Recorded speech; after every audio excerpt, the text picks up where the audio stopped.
என்னடா இவன் நெய் நெய் நெய் நெய் சர்ச்சுக்கு போயிட்டு வந்தேன். நீ ஃபுல்லா பிரசங்கம் காணி கொடு பணத்தினால ஊழியம் செய்ய காணி கொடு தசம்பாவம் கொடு தசம்பாவம் கொடு காணி கொடு இதேதான் பேச்சு. சே, இந்த ஊழியம் செய்யறவங்க சும்மாவே இருக்க மாட்டேங்க போல இருக்கு. மக்கள் கிட்ட எப்படியாவது பேகை திறந்து எல்லாத்தையும் வசூல் பண்ணி எடுத்துட்டு போயிடணும். அவ்வளவுதான் உங்களோட குறிக்கோளா? ஊழியக்காரங்க பண்ற தப்பே தான். என்னன்னா, காணிக்கைக்காகவும் தசம்பாகத்துக்காகவும் ஒரு சண்டே முழு பிரசங்கத்தையும் பண்ணிடுவாங்க. அப்படி பண்றதுனால கேட்கிற ஜனங்க வெறுப்பாயி உன்ன மாதிரி கேள்வி கேட்க ஆரம்பிச்சுவாங்க. அது ஒரு பெரிய தப்பு தான்.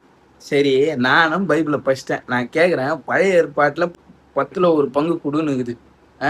ஆனா புதிய ஏற்பாட்டுல எங்க தசம்பாகம் கொடுன்னு இருக்குது? எப்ப பாரு தசம்பாகம்னு இருக்கீங்க. அது புதிய ஏற்பாட்டுல தசம்பாகத்தை பத்தி பேசலையா?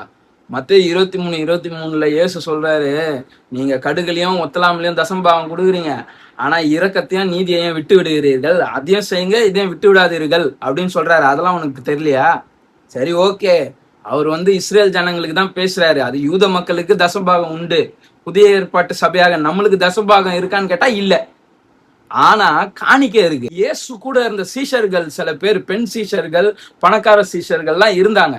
அவங்களாம் இருக்கும்பொழுது பணத்தினாலே சிலர் அவருக்கு ஊழியம் செய்தார்கள் அப்படின்னு போட்டிருக்கு. அது மாத்திரம் இல்ல, இயேசு ஒரு ட்ரெஷரர் வச்சிருந்தாரு. அவர் தான் யூதாஸ் காரியத்தை, அப்புறம் அந்த யூதாஸ் காரியத்தை இயேசுவே காட்டி கொடுத்துறாரு. அது வேற கதை. புதிய ஏற்பாட்டுல பாத்தீங்கன்னா பவுல் சொல்றாரு, 1 கொரிந்தியர் 16வது அதிகாரம் 1வது வசனம் 2வது வசனத்துல, மாசம் நீங்க முதல் வாரத்துல நீங்க சம்பாதிச்சதுக்கு ஏத்த மாதிரி சேர்த்து வைங்க, உங்ககிட்ட வரும்போது பரிசுத்தவான்களுக்காக எடுத்துட்டு போறேன் அப்படின்னு சொல்றாரு. தட் மீன்ஸ் வேற ஒரு சபையில நல்ல காரியங்கள் நடக்கிறதுக்கு காசு கலெக்ட் பண்ண சொல்லி பவுல் அட்வைஸ் பண்றாரு. 2 கொரிந்தியர் 9வது அதிகாரத்துல பவுல் சொல்றாரு, கட்டாயமாயும் வசனமாயும் அல்ல, அவனவன் தன்னுடைய மனதுக்கு நியமித்தபடி கொடுக்க கடவன்ட்டு. ஸோ கொடுக்கறது பிப்ளிக்கல். நம்மளை கொடுக்குற பொருளின் மூலமாக, பணத்தின் மூலமாக இன்னொரு விசுவாசிக்கு நல்லது நடக்குது, இன்னொரு மக்களுக்கு அவங்களுடைய வாழ்க்கையில ஒரு மேம்பாடு நடக்குது, மாணவர்கள் படிக்கிறாங்க, சாப்பிட்றதுக்கு வழிவகை செய்யுதுன்னா கொடுக்கறது நல்லது. அதே மாதிரி சுவிசேஷம் வளர்வதற்கு, தேவ ராஜ்யம் பெருகுவதற்கு செலவு செய்யறது நல்லது. So giving is biblical. கொடுக்கறது வேதத்தின் அடிப்படையில சரி. ஆனா குற்ற உணர்வின் அடிப்படையில கொடுக்கறது தவறு.